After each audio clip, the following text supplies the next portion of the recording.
영원한 생명 되신 주 예수님, 당신 안에 있는 모든 것을 우리에게 부어주셔서 감사합니다. 우리 자신을 보지 않고 늘 그리스도를 보게 하시고 그리스도 안에 있는 아름다움으로 더욱더 취할 수 있는 저희들 되게 하여 주옵소서. 새로운 사명도 허락하여 주옵소서. 새로운 길도 열어 주옵소서. 그리스도의 진리와 생명을 탐구하는 일에 장애가 없게 하여 주옵소서.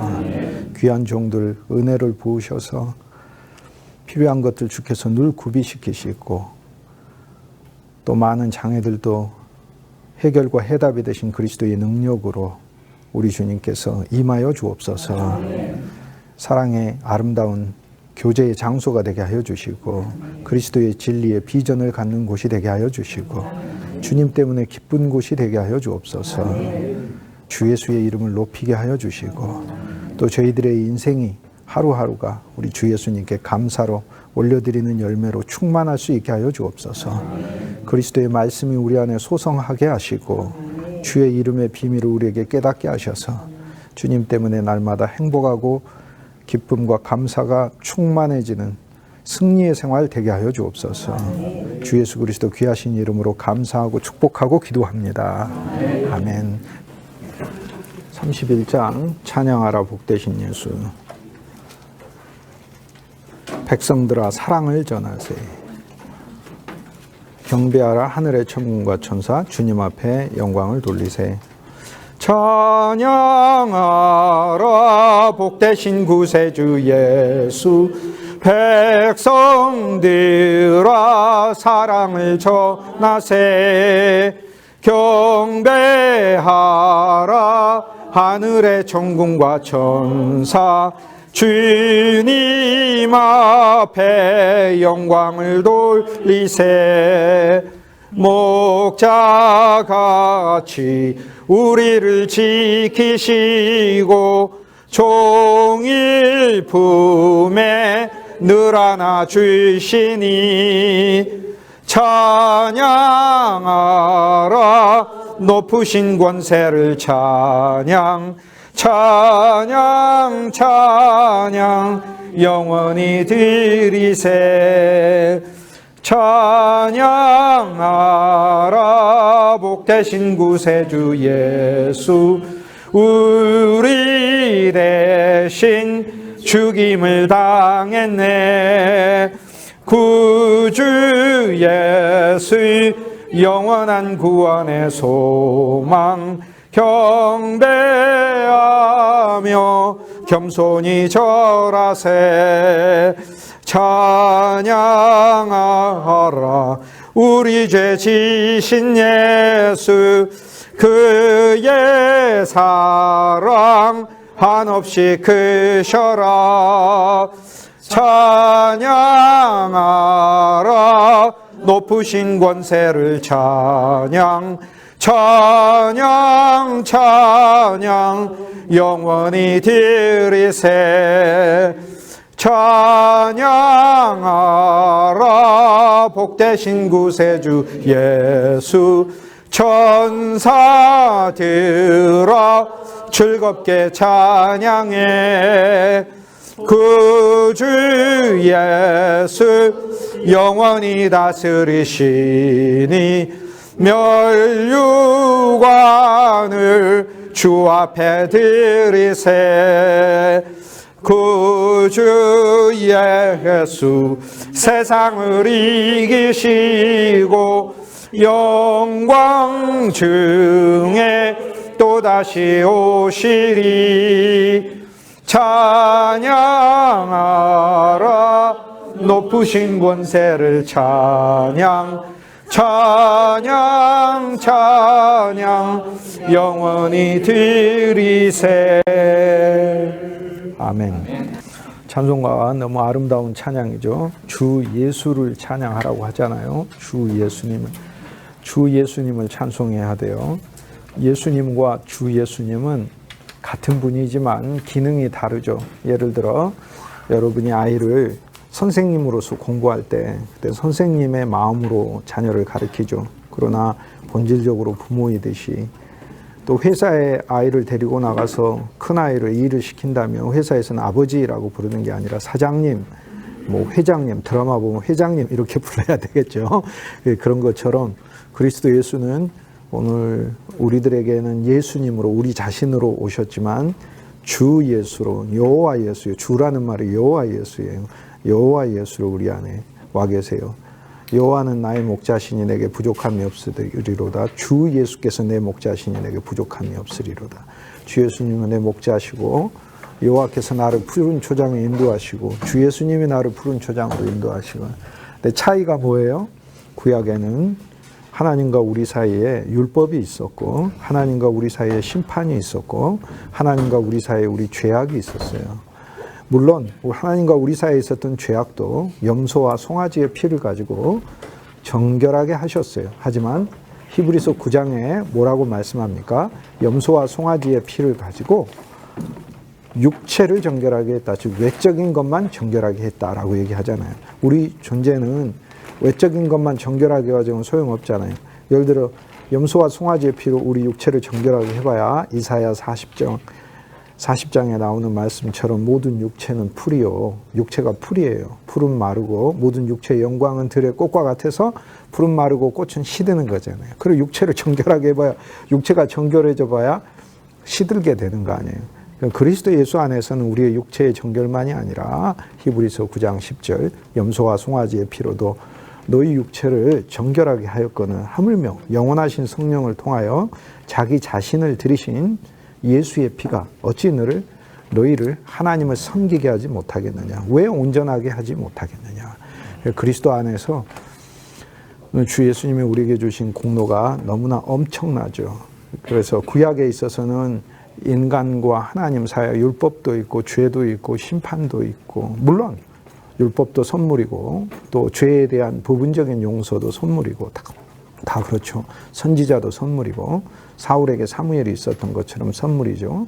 그런데 오늘 우리들에게는 비교할 수도 없는 주 예수 그리스도가 우리 안에 와 계시잖아요. 이게 차이인 거죠. 구약에서는 하늘에서 하나님이 우리를 돌보셨고 새 언약에서는 새 언약이라 하면 영원히 변치 않는 언약, 어기지 않는 언약, 우리의 어떠함에 흔들리지 않는 언약, 우리의 어떠함이 흔들리지 않는 언약이 우리에게 있죠. 우리 안에서 그리스도 예수가 하나님으로 계시면서 우리의 하나님이시면서 우리를 돕고 계시니 얼마나 감사합니까?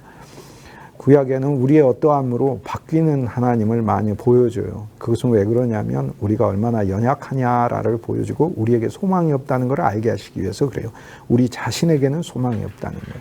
그래서 우리가 사울처럼 왕이 돼도 하나님의 뜻을 온전히 순종하지 못한다는 것을 또 보여주기도 하고 그렇습니다. 그러나 그리스도 예수가 우리 안에 계시면서 이제 영원히 변치 않는 언약으로서 우리 안에 계시니 그게 얼마나 엄청난 소망이에요.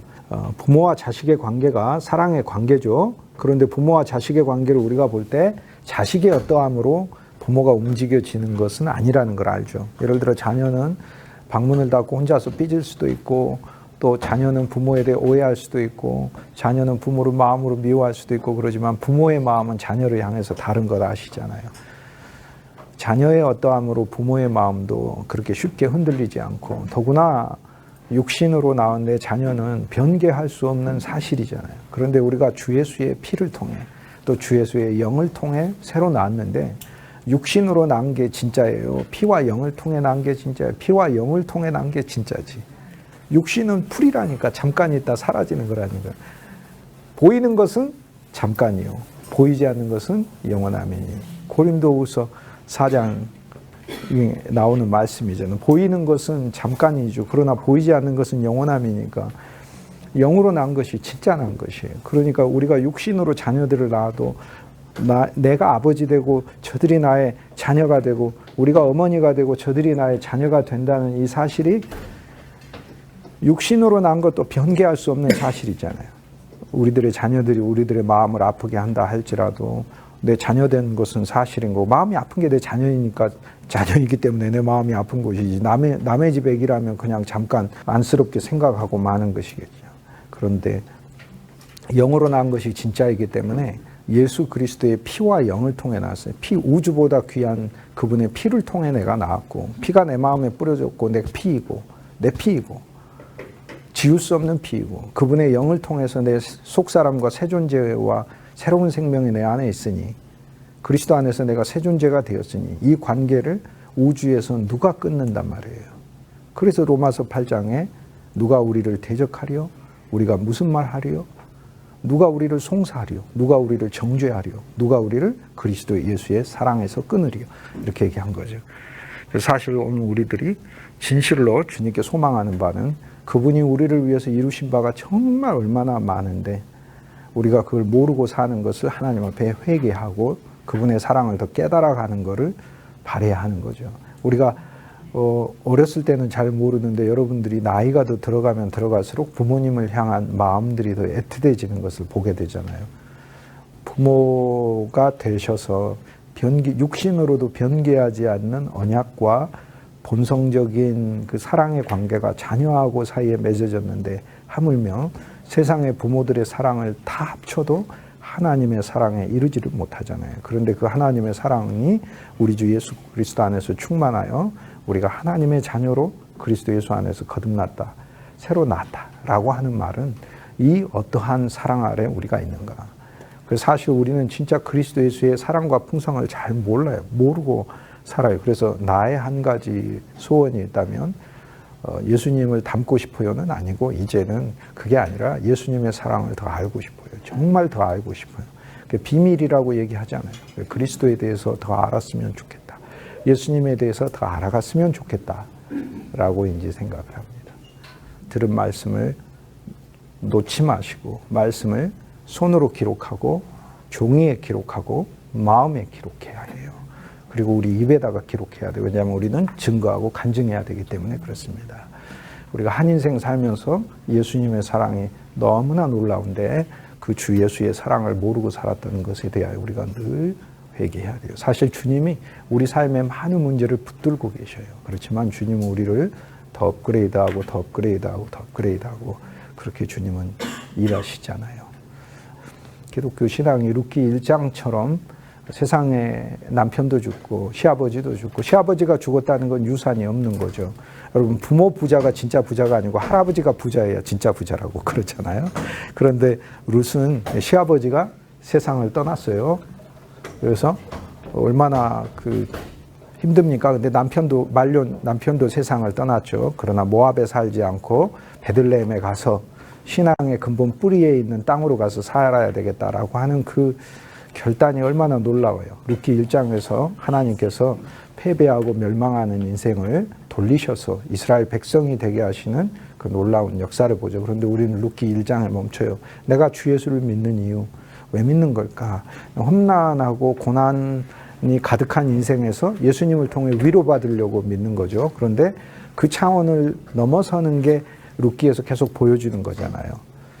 우리의 풍성하지 못한 인생에 주님께서 우리에게 풍성을 주시고 룻기 2장에 보면은 보아스란 사람을 만나게 하셔서 우리 주 예수님을 통해 풍성을 얻게 되죠. 3장을 보니까 보아스와 이 사랑의 시간을 갖게 됩니다. 사랑의 관계로 나아가게 되는 거죠. 4장에 보면 그 보아스란 사람을 신랑으로 삼고 그리고 믿음의 가문을 이루고 그 가문에서 왕들을 내고 왕들을 통해서 하나님의 왕국을 세우고 하나님의 왕국만이 아니라 우리 주 예수 그리스도가 낳고 우리 주 예수 그리스도와 세계적인 우주적인 복음의 나라가 세워지게 되는 거죠. 그래서 사실 하나님은 미련한 어떤 그 우리 인생, 룻과 같은 불쌍한 우리 인생을 복주시기 위해서만 불렀다라는 게 아니라는 거예요. 우리를 위해서 만세전에 그분이 가지고 계신 계획이 있고 우리는 훨씬 더 전진된 비전을 주님 앞에서 가질 필요가 있는 거죠. 하나님 우리를 향해서 창세전에 우리를 가지신 계획이 있다는 사실을 알고 우리가 주 예수를 믿는 게 좋은 거죠. 그 시어머니 나오미가 룻을 통해서 오벳을 낳고 이 아들이 유명해지리라 그러잖아요. 근데 오벳은 유명하긴 하죠. 그런데 오벳은 이새를 낳고 이새는 다윗 왕을 낳으니까 다윗의 할아버지로서 유명해지죠. 그런데 성경 안에서 유명해진다는 건 그리스도 예수 안에서 이름을 낸다는 거잖아요.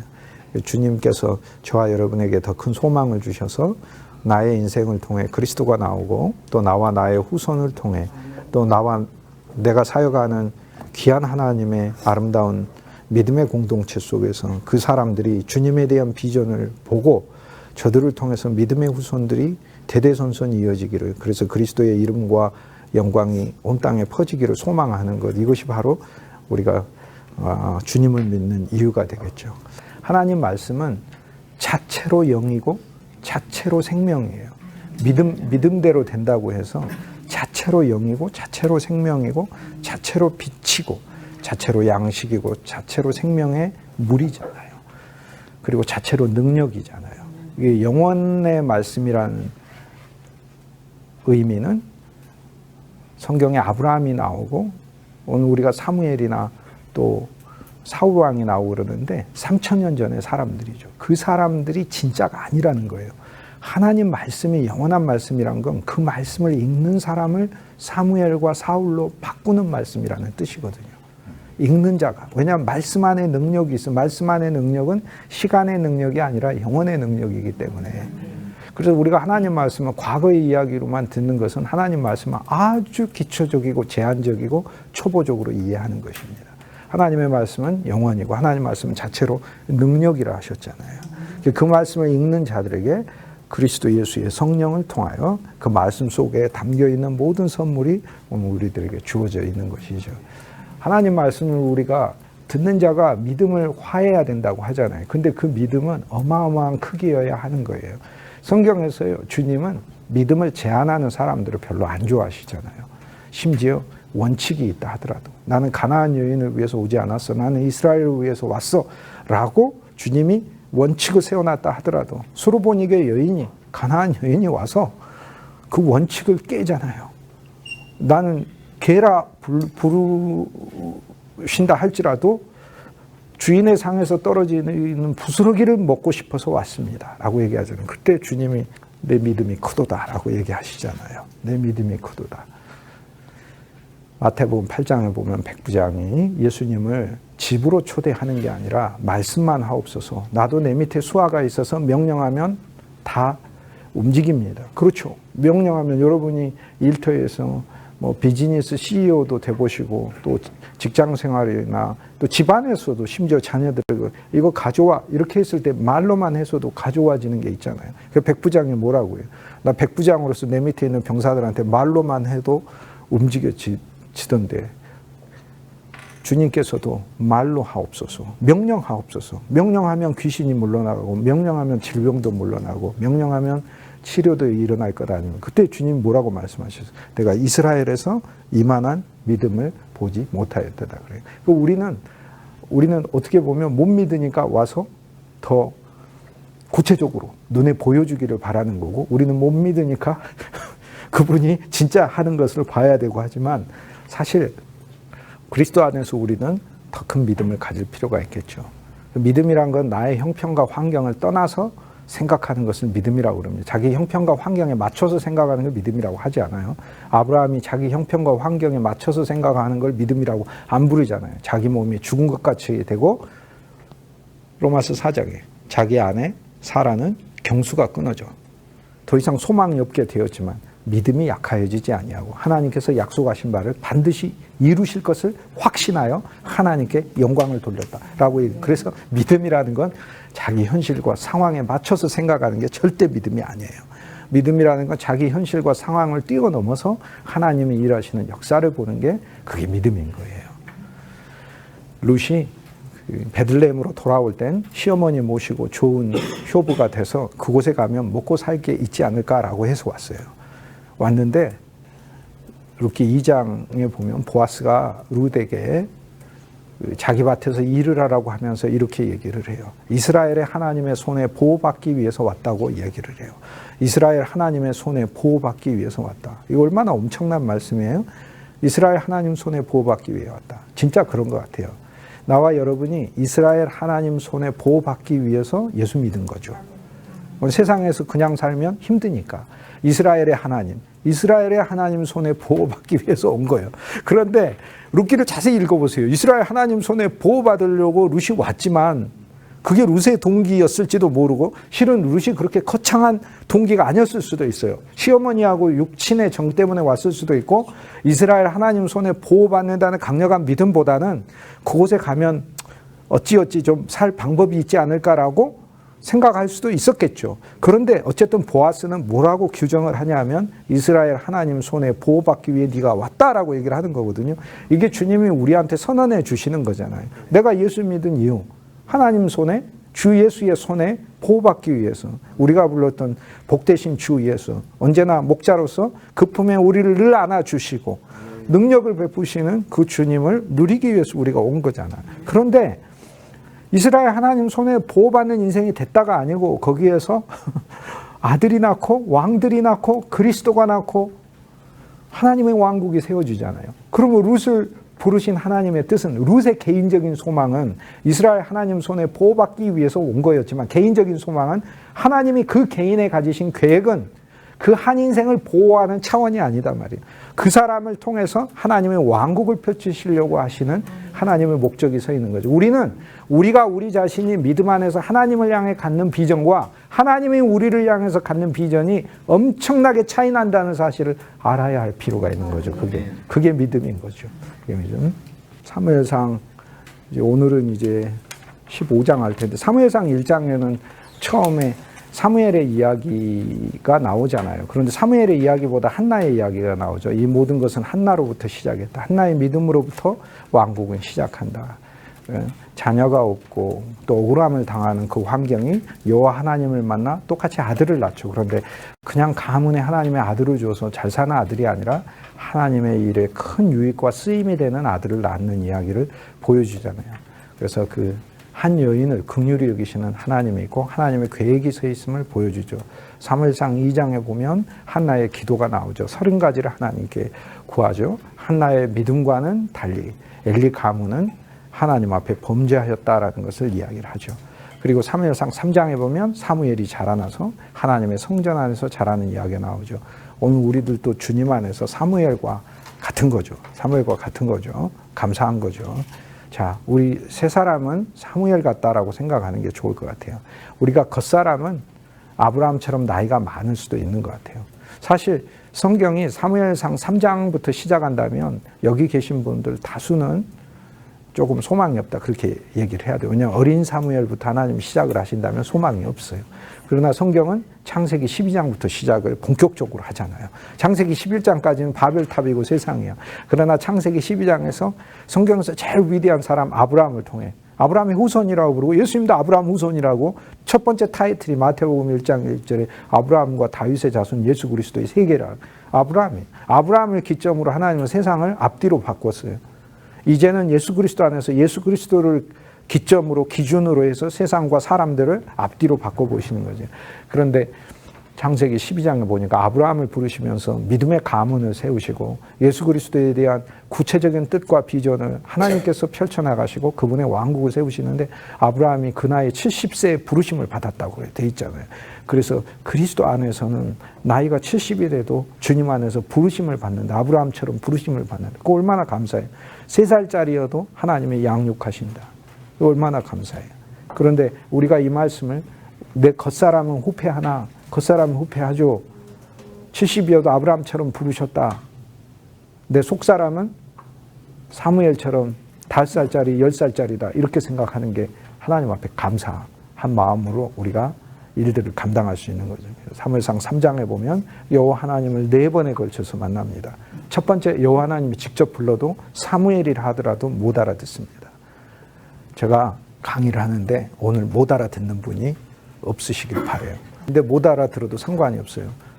2번 들으면 또 뭔 소리인가 하고 3번째 들으면 그때부터는 들려요. 4번째 들으면 본격적으로 주님의 음성을 우리들에게 명확하게 어떤 부분으로 계시하시는지 이제 알 수 있습니다.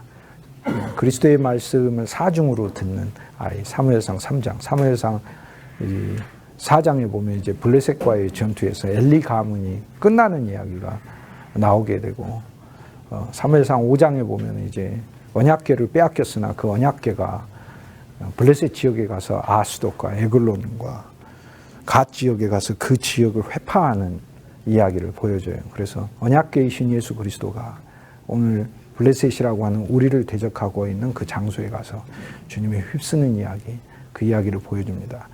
사무엘상 6장에 보면 언약궤가 다시 돌아오면서 블레셋에 있는 재물들까지 우리 주님 앞에서 바쳐지는 이야기가 나오고 사무엘상 7장에 보면 본격적으로 사무엘이 하나님의 사자로 이제 나타나서요. 미스바라고 부르는 곳에서 이스라엘 백성들을 모아 새롭게 하나님의 백성들을 마련하고 이스라엘 백성들을 블레셋의 승리로 이끄는 이야기가 나옵니다. 그 다음 사무엘상 8장을 보면 하나님께서 왕권을 세우시죠. 왕의 제도를 마련하셔요. 그래서 그리스도 예수가 우리의 왕이 되었을 때 우리에게 어떠한 일을 하시는가를 사무엘상 8장에서 왕의 제도를 통해 우리한테 말씀하셔요. 구체적으로 크게는 한 15가지 정도 이야기를 하고 있어요. 이미 다 강의를 했어요. 사무엘상 9장에 보면은 사울이 이스라엘의 첫 번째 왕으로 뽑히게 됩니다. 암나기를 잃어버렸으나 왕권을 발견하게 되죠. 그래서 사무엘을 만나서 믿음의 사람들의 장소, 하나님께 예배하고 공부하고 교제하는 장소로 올라가게 되죠. 오늘 우리들이 사울과 같아서 믿음의 장소 위로 올라왔지요. 사무엘상 10장에 보면은 이제 하나님께서 본격적으로 사무엘을 통해 사울을 기름 부으시고 그리고 다볼의 상수리에도 가게 하고 베델에도 가게 하고 사울이 이스라엘의 왕으로서 필요한 영적인 재능들을 갖추기 위해서 또 선지자 학교에 가서 찬송도 배우고 말씀도 배우게 하는 그 말씀들이 나옵니다. 11장에 보면 이제 사울의 사역이 본격적으로 나오는데 길르앗에 있는 나하스가 공격을 하자 길르앗 사람들을 위기에서 암몬과 요단강 건너편에 있는 이방인들에게서 사울이 구해내는 이야기가 나오고 그에 이어서 이제 사무엘이 사울과 다윗에게 이후로 사무엘상에 보면은 영적인 통치까지 넘겨주게 되죠. 그래서 사무엘의 마지막 말씀이라고 하는 오늘 우리들에게 믿음의 지도자들이 되는 우리들에게 권면하시는 그리스도의 명료한 음성들이 이제 들어있어요. 사무엘상 13장 말씀에 보면 블레셋과의 전투를 사울이 준비를 하게 되는데 그곳에서 이스라엘 땅에 블레셋 군대가 크게 믹마스에 진을 치게 되자 겁이 난 이제 사울은 길갈에서 이스라엘 군대를 모으죠. 그러나 그곳에서 사무엘을 기다리지 못하고 항상 사무엘을 기다려라. 말씀을 기다려요. 말씀 안에서 승리와 능력을 기다려야 되는데 그러지는 못하고 그래서 혼자서 예배드림으로 자기 예배에 빠짐으로 여호와의 말씀을 경홀히 여기는 태도가 나옵니다. 그리고 사무엘상 14장에 그럼에도 불구하고 사울을 통해서 하나님이 블레셋을 이기게 하시는 승리의 이야기가 나오고 오늘 우리는 이제 사무엘상 15장 말씀에 오게 되었습니다. 사무엘상 15장 말씀은 사울이 아말렉과의 전투를 벌이는 말씀이에요. 오늘 사무엘상 15장을 통해서 우리들은 그리스도 예수 안에서 이것이 오늘 우리들에게 어떤 말씀을 주는지를 보게 될 것입니다. 사울로서 우리가 왕권을 받았어요. 사울로서의 왕권과 우리가 다윗으로서 왕권을 받은 게 있어요. 사울로서 왕권은 우리가 처음 예수 그리스도를 믿고 어쨌든 복음 아래서 우리 자신의 힘과 노력으로 주님의 뜻을 이루고자 애써 보려고 사는 게 사울이에요. 그런데 그것은 한계가 있다. 또 공로도 있다라는 걸 양면에서 보여줘요. 우리 그런 얘기 하지 않습니까? 몸부림쳐서 예수를 믿자고. 몸부림쳐서 예수를 믿으면 셋은 이깁니다. 길르앗에 있는 나하스하고 블레셋하고 그리고 여기 있는 아말렉하고는 이겨요. 그런데 세 가지 문제를 내게 됩니다. 첫째는 길르앗의 나하스를 이겼다 하더라도 본인이 왕으로 사람들에게 인정과 칭찬을 받으니까 마음이 교만해져서 사무엘을 무시하게 돼요. 즉 말씀이신 예수 그리스도에게 더 초점을 맞추지 않고 심지어 성경을 읽는다 하더라도 자기한테 초점을 맞추면서 읽어요. 성경이 예수님 뭐라고 말씀하셨어요? 이 성경이 나에 대하여 증거하는 것이라. 성경은 그리스도에 대한 말씀이에요. 우리가 그리스도를 알게 하는 말씀이라고.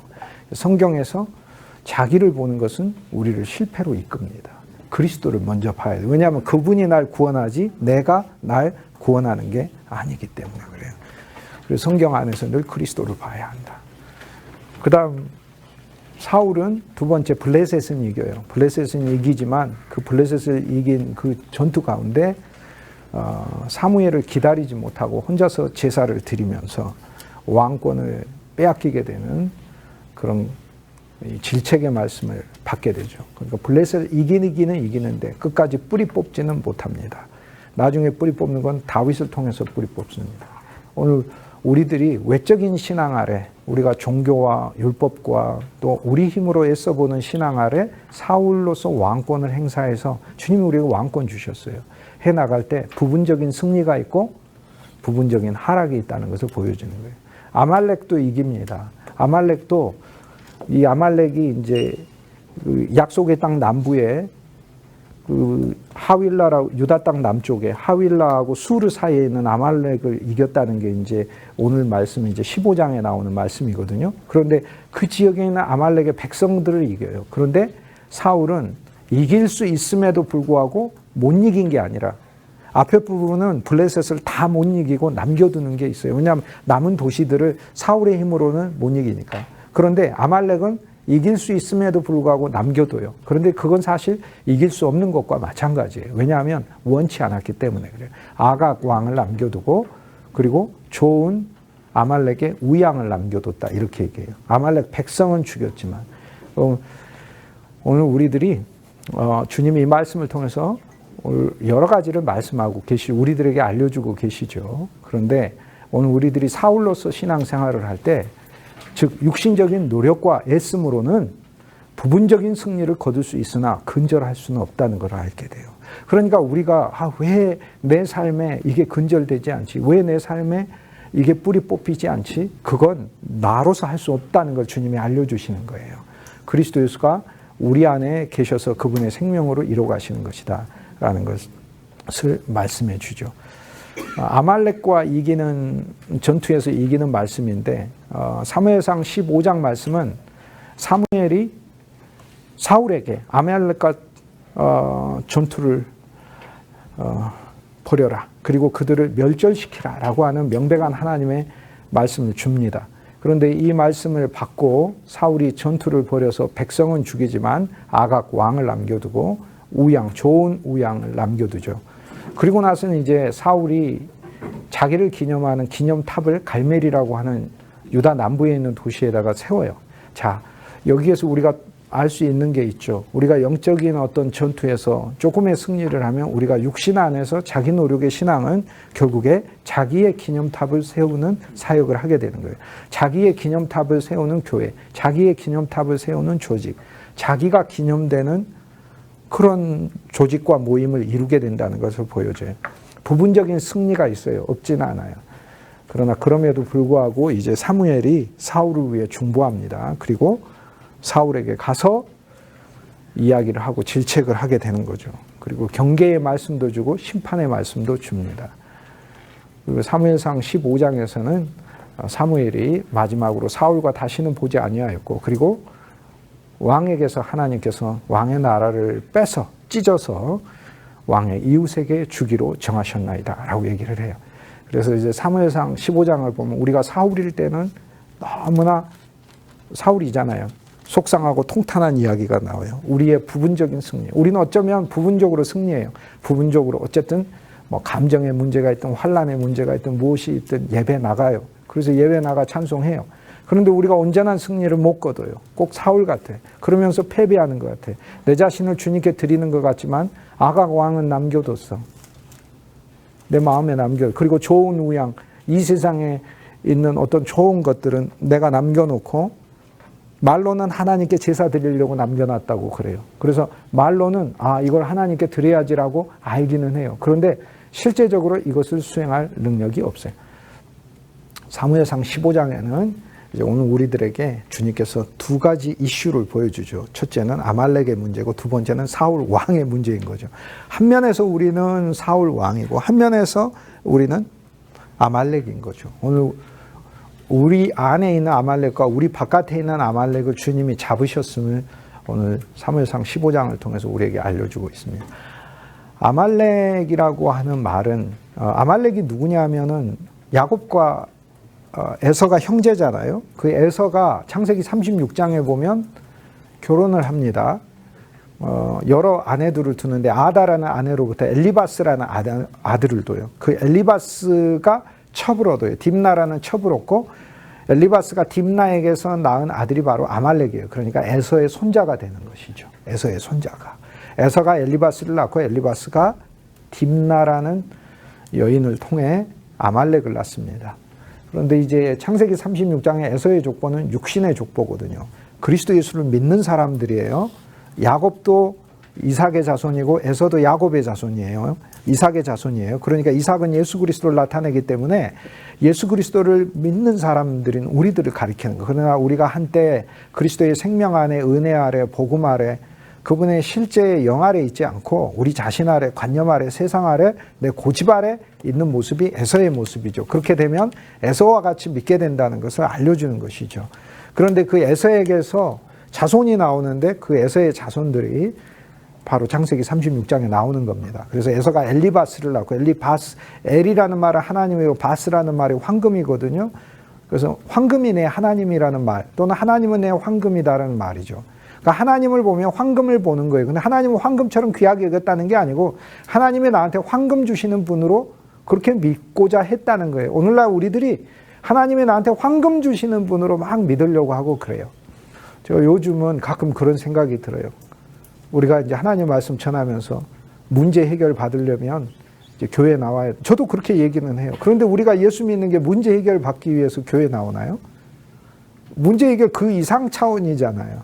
그 문제 해결 받으려고 뭐 애쓰고 떼쓰고 막 그 이상이잖아요. 그분의 손에 이미 승리가 있고, 그분의 손에 이미 그분의 섭리가 있고, 그분의 손에 그분이 나를 향한 긍휼이 있다는 걸 보고, 문제 해결이 아니라 진짜 문제는 그리스도하고 나의 관계의 문제구나라는 걸 하고, 주님을 내가 더 좋아해야 되겠다, 주님을 더 사랑해야 되겠다, 주님을 더 신뢰해야 되겠다, 이거의 비전을 갖는 게 문제 해결인 것이죠.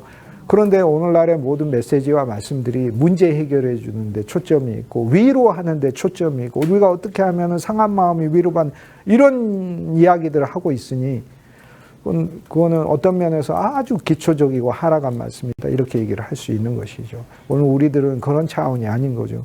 그리스도 예수가 내 소망이요 나와 함께 하시고 내 삶을 이미 붙들고 있으니, 오늘 우리들은 좀 더 그분 앞에서 그분의 사랑을 구하고, 그분과의 관계를 구하고, 그리고 그분의 비전을 구하고, 그분의 뜻을 구하고 나아가는 것.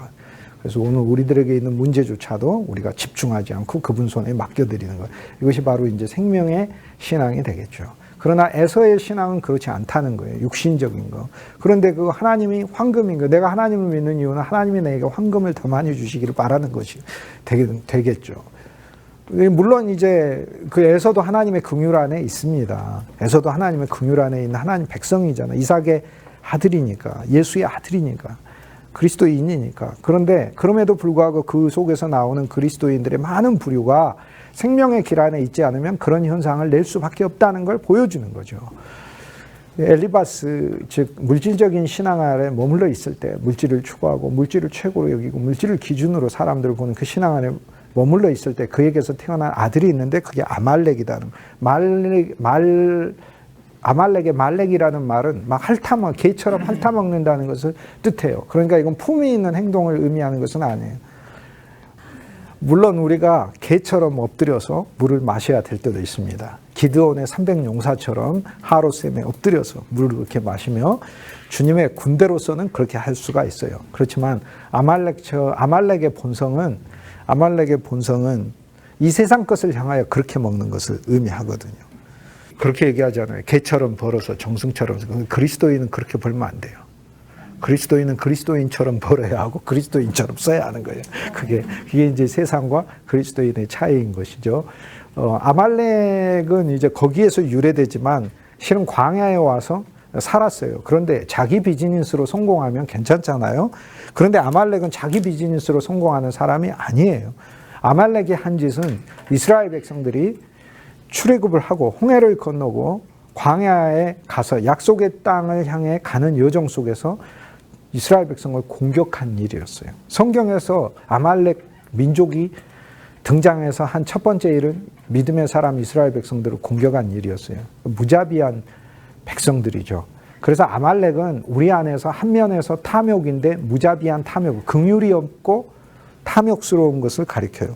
긍휼이 없고 탐욕스러운 건데 이게 사울에 의해서 상당 부분 죽임을 당했어요. 그게 사무엘상 15장이라는 이야기예요. 사무엘의 말씀에 따라 사울이 안 죽인 게 아니에요. 죽였어요. 백성의 상당수를 죽였어요. 아말렉 성이 있고요. 아말렉 성이 있고 아말렉 백성이 있고요. 아말렉에 속한 아말렉 군대가 있어요. 그런데 사울이 이들을 패퇴시켰어요. 오늘 우리들의 육신의 신앙이 우리가 처음 주 예수를 믿게 되었을 때 이제 그리스도 예수를 믿고 예수의 핏부림을 받고 우리가 세례를 받고 믿음의 길, 광야의 길로 이렇게 나아갔을 때 우리가 부분적으로는 아말렉을 이겼어요. 아말렉의 공격을 받았지만 아말렉을 이겼다고요. 그리고 믿음 안에서 하나님이 준 우리에게 생명의 사울의 왕권을 가지고 아말렉을 이겼다는 사실을 알려줘요. 그래서 오늘 우리들에게 기본적으로는 무자비하지 않아요. 기본적으로는 긍휼이 있어요. 기본적으로는 탐욕에 대해서 어느 정도 죽였어요. 그런데 사무엘상 15장을 통해서 오히려 하나님은 뭐라고 말씀하시냐면 아주 높은 것과 아주 낮은 것 두 개가 살아있다고 얘기해요. 하나는 아주 높은 것인 아말렉의 왕인 아각이 살아있고 아주 낮은 것인 우양이 살아있다고 얘기를 하는 거예요. 소와 양의 아말렉의 울음소리는 무엇이냐라고 얘기를 하는 거죠. 그게 사무엘이 와서 하는 얘기잖아요. 그럼 그 얘기를 먼저 해볼까요? 그 얘기를 하면 조금 더 이해가 쉬우실 거예요. 이스라엘의 우양의 소리가 나야 되잖아요. 여호와 하나님께 제물을 바치는 건 이스라엘의 제물을 바쳐야 하는 거예요. 하나님은요, 이방인의 제물을 받는 게 아니라 이방인이 이스라엘에게 제물을 주고 이스라엘의 제사장이 하나님께 제물을 드릴 때 하나님 받으시는 거고 이스라엘의 제물일 때 받으시는 거지 아말렉의 제물을 받으시는 게 아니에요. 그게 하나님 정해 놓으신 거예요. 그게. 하나님은요, 세상 사람들의 제사를 받는 게 아니에요. 세상 사람들의 사원과 세상 사람들의 종교기관이 아무리 하나님을 향해 간절히 빌어도 하나님은 제사로서 그들을 받아들이시는 게 아니에요. 하나님이 그들을 향해 가지신 긍휼의 마음과 섭리에 의해서 그들의 인생을 돌보시는 것이지 하나님께서 그들이 하나님께 제사 드렸기 때문에 받는 게 아니다 말이에요. 아무리 간절한 제사를 드렸다도 아니란 말이에요. 하나님은 이스라엘의 제사를 드려 하나님 받으시는 거예요. 그런데 사울이 뭐라고 사무엘에게 얘기를 듣죠. 질책을 듣죠. 제일 첫 번째 듣는 질책이 뭐냐면 왜 아말렉의 소와 양의 소리가 나느냐라고 얘기를 하잖아요. 우리가 하나님의 일을 하면서 아말렉의 소리와 아말렉의 가축의 음성이 나온다는 걸 하나님 말씀하고 있는 거예요. 이스라엘 양의 소리가 나야 되는데 아말렉의 소리가 난대요. 겉으로는 사울로서 하나님께 제사 드린다고 해서 그 양을 가져와요. 그런데 오늘 우리들이 하고 있는 하나님 앞에서의 헌신과 봉사 속에 하나님이 뭐라고 말씀하시냐면 왜 거기 아말렉 소리가 있지? 왜 탐욕의 소리가 있고 왜 거기 무자비한 소리가 있고 왜 거기 긍휼 없는 소리가 있지? 라고 하나님 말씀을 하고 계시는 거예요. 우리가 하는 설교에서도 이스라엘 지도자의 설교가 아니라 아각 왕의 소리가 같이 나오는 말씀이 있을 수 있다는 거죠. 오늘 사무엘상 15장에서 하나님께서 우리에게 얘기해 주잖아요. 그래서 교회 안에서 우리들이 하고 있는 모든 대화들 속에 아말렉의 양의 소리가 있고 아말렉의 소의 소리가 있다는 사실을 보고 그런데 사울로서는 아말렉의 백성들을 전반적으로 죽여서 전반적으로는 주님 안에서 그래도 인자함이 있고 사랑도 있고 주님 안에 바치는 헌신도 알고 그래요. 그렇지만 그럼에도 불구하고 생명의 신앙 안에서는 정말 우리 깊이 뿌리 깊게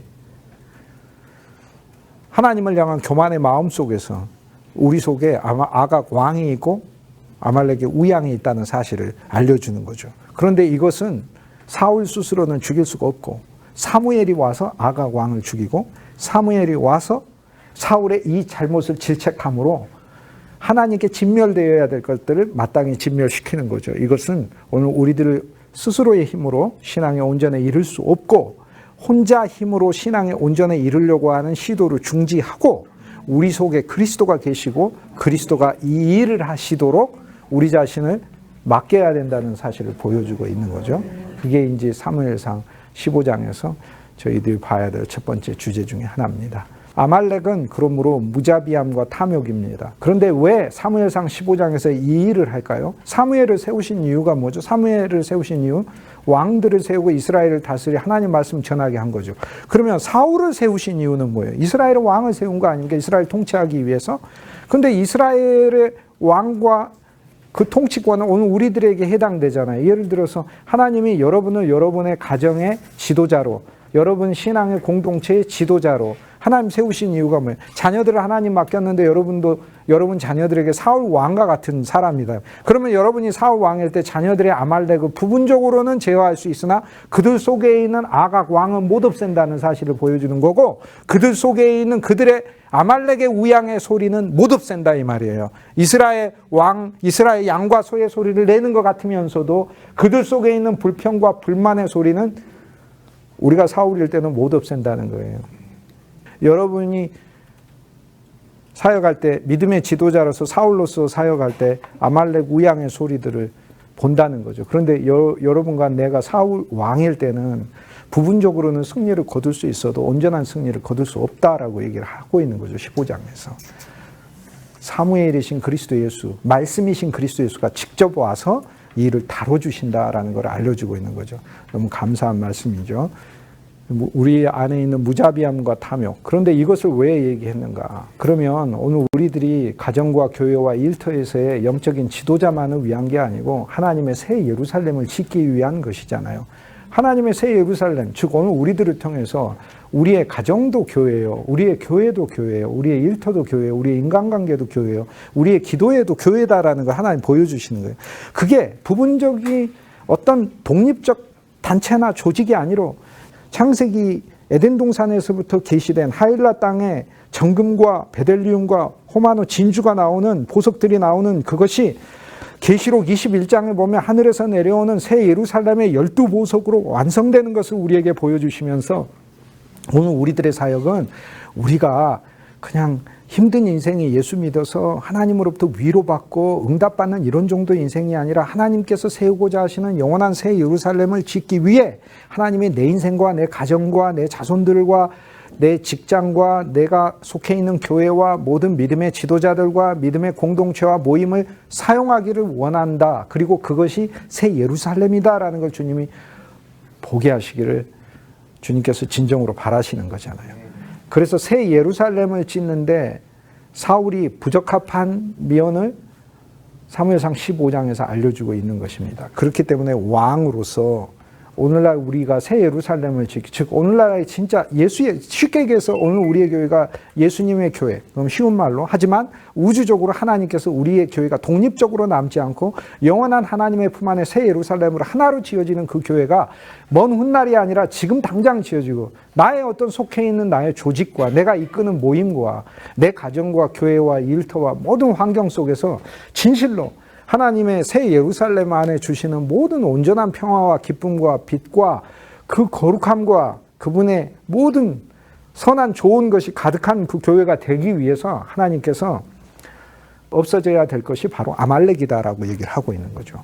이 아말렉을 잡는 것이 새 예루살렘을 향해, 약속의 땅을 향해 나아가는 그 그리스도의 풍성을 누리기를 원하는 신앙의 중요한 과제이다라는 걸 사무엘상 15장에서 보여줘요. 즉 새 예루살렘을 지금 교회 안에서 오늘 우리들의 무자비한 마음, 긍휼없음, 그리고 오늘 우리들의 교만, 탐욕, 이것이 바로 이스라엘 백성들이 약속의 땅으로 나아가는데 장애가 됐고 출애굽한 백성들을 공격했다 그러니까 신앙을 새로 갖게 돼서 예수 믿고자 하는 새로운 성도들을 실족시키는 요소가 됐다는 거죠. 오늘 우리들이 주 예수를 믿은 지 오래되신 분들이 많으니까 언제나 우리는 새로운 신자들을 이렇게 만날 때 믿음 안에서 우리 자신의 혹시 아말렉이 저들을 공격하지는 않는지라는 것을 볼 필요가 있는 거죠. 우리 아말렉이 저들을 공격하면 저들은 두려움에 처하게 되잖아요. 다른 안면에서 하나님께서 아말렉을 진멸하신다는 이야기는 역으로 우리가 이스라엘 백성일 땐 되게 감사한 이야기예요. 왜냐하면 아말렉은 힘없고 배고픈 이스라엘 백성들이 광야에서 약속의 땅을 향해 걸어갈 때 공격했잖아요. 그래서 하나님은요, 그걸 지금 400년이 지났는데도 아말렉을 진멸해버리고 없애라고 그래요. 그 아말렉은 어떤 성격을 가진 사람인지 알겠죠. 이거는 로마보다도 못한 거예요. 2000년 전에 보면 로마가 확장될 때 브리튼족을 정복을 했어요. 줄리우스 시저 카이사르가 정복을 했는데 정복하려고 하는 이유는 노략질 하려고 정복하는 거야. 약탈하려고. 근데 정복을 했는데 브리튼족이 내놓을 게 없어. 그래서 주 카이사르가 하는 말이 야, 먹을 게 있는 줄 알고 왔더니 오히려 우리 것을 나누어 주고 왔다. 하도 거지들이라 이렇게 얘기를 하는 거예요. 그런데 아말렉은 이스라엘 백성들이 광야 약속의 땅을 향해 나아갈 때 농사 짓지도 아니하고 가진 것을 먹어야 되고 하늘에서 받아야만 살 수 있는 사람들인데 그때 약탈하려고 공격했다 이 말이에요. 하나님은요, 이런 이 가난하고 힘든 형편에 있는 그리스도인들이 공격받을 때 그 공격한 사람들을 하나님은 가만두시지 않습니다. 400년이 지나도록 하나님께서는 기억하셨다가 복수하시고 원수 갚는다는 사실을 보여주고 있어요. 그 역으로 이야기하면 이 사무엘상 15장을 통해 우리는 하나님 안에서 믿음의 사람인 우리가 정말 강력한 확신을 가질 수 있어요. 아, 하나님이 내가 믿음의 길을 걸어갈 때 나의 원수들을 그때도 멸하셨고 400년이 지난 지금도 이스라엘 백성들이 약속의 땅 안에 살고 있지만 장애가 되는 요소들을 하나님이 지우시는구나라는 사실을 알 수 있어요. 그 대신 하나님은 이 말씀을 더 심화해서 오늘 우리들에게 내적으로 도전하고 계시는 거예요. 너 안에 있는 그 아말렉을 그리스도 안에서 잡히게 하라라고 얘기를 하고 있는 거죠. 즉 하나님의 새 예루살렘을 지키기 위해 믿음의 공동체가 되기 위해 내 안에 있는 무정한 마음, 형제들의 고통과 아픔에 대하여 그냥 관가하고 넘어가려고 하는 마음, 탐욕을 부리는 마음, 이 마음들이 왕부터 양까지 그리스도 안에서 다 사로잡혀야 된다라는 게 사무엘상 15장에서 나오는 말씀입니다. 사무엘상 15장 처음 시작하면서 이렇게 얘기를 하죠. 사무엘이 사울에게 여호와 하나님께서 너를 기름 부어서 왕으로 세웠으니까 너는 여호와의 말씀을 청종하라라고 얘기해요. 이것이 신앙의 진짜 놀라운 원칙 같아요. 이게 엄청난 원칙이죠. 보셔요. 여호와 하나님이 너를 기름 부어서 예수 그리스도의 영을 주어서 하나님의 새로운 사람이 되게 하였으니 여호와의 말씀을 청종하라. 여호와의 말씀이 뭐예요? 그냥 성경이에요? 그리스도예요. 그리스도. 성경 안에 그리스도를 보는 게 진짜 여호와의 말씀을 보는 거예요. 이제는 그리스도를 듣고 그리스도에게 청종하라 라고 하는 거예요. 그게 주님께서 오늘 우리가 첫 번째 원하는 거. 그래서 그리스도의 음성을 들었더니 아말렉을 진멸하라 라고 얘기를 하는 거죠. 그래서 그 아말렉을 진멸하되 남자에서 여자까지 진멸하고, 즉 남성으로서 하나님의 일꾼이 되는 아말렉도 아말렉의 일꾼으로 일하지 말고 아말렉의 일꾼은 진멸돼야 하고, 여성으로서 아이들을 낳고 음식을 만들고 하는, 교회 안에서 봉사하고 또 믿음의 전도를 하는 우리가 믿음의 어미로서 사역을 할 때 아말렉의 성품을 가지고 하는 것이 그리스도 안에서 진멸되게 하고, 소아에서 작은 어린아이에서, 즉 양육받는 아이들, 양육이 아말렉의 요소로 양육받지 않게 하고 그리스도의 신령한 젖을 먹고 자라게 하게 하고, 우양도 멸하고 약대와 나귀까지 멸하라 해서, 나귀는 이동이고 통행하는 수단이라 오늘 우리들이 그리스도 예수 안에서 교통하는 방식도 아말렉의 방식으로 교통하지 말고 무정하고 탐욕을 부리는 마음, 그것이 기둥부터 뿌리 뽑혀서 그리스도 예수의 너희 안에 이 마음을 가지라 했으니 그리스도 예수의 마음으로 교통하는 자가 되고, 약대는 선물을 가져다가 날리는 사람이니까 아말렉의 마음으로 약대, 즉 탈취하는 그리스도인이 아니라 오히려 나눠주는 그리스도인이 되라. 아말렉의 약대는 남들한테 나눠주는 약대가 아니고 공격해가지고 탈취해가는 약대이기 때문에 오늘 우리 그리스도인들은 하나님께서 우리가 가진 것이 없지 않아요. 물 한 그릇도 줄 수 있다고 했잖아요. 물 한 그릇 못 주는 사람들이 어디 있어? 어디를 가든지 그냥 물 한 그릇이라도 늘 베푸는 그리스도인들로 하나님께서 아예 우리 마음속에 아말렉과 같은 요소들을 확 뿌리 뽑아버려서 주님께서 우리로 이제 새 예루살렘을 짓게 하시는 것, 그것이 주님이 우리에게 바라는 요소가 되겠죠.